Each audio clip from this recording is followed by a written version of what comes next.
নমস্কার সবাইকে, শুভ রথযাত্রার শুভেচ্ছা। আজকে হচ্ছে রথযাত্রা, সেই উপলক্ষে রসুল খাইমাতে আজকে রথযাত্রা উপলক্ষে আমরা যাচ্ছি। তো ওখানে রথ টানবো সবাই মিলে। চলুন তাহলে রথযাত্রা আপনাদেরকেও দেখাই, আমি নিজেও এই রথযাত্রা উপভোগ করি। তো ভালো থাকবেন। আমি আপনাদের মাঝে একটু ভয়েস দিয়ে দিলাম, কারণ পরে আর কথা বলা যাবে না, কারণ মানুষ থাকবে ওখানে অনেক প্রচুর।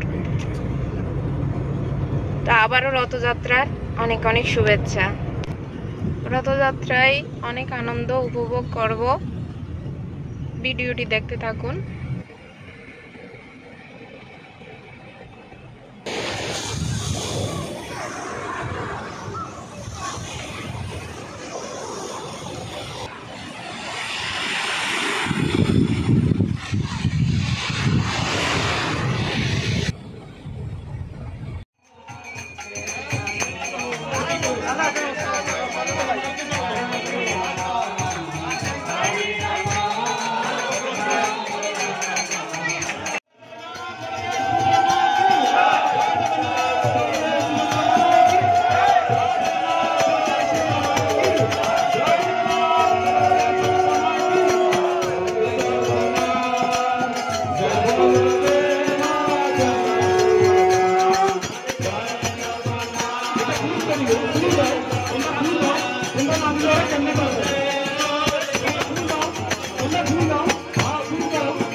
Krishna Krishna Hare Hare Hare Rama Rama Rama Hare Hare Hare Jagannath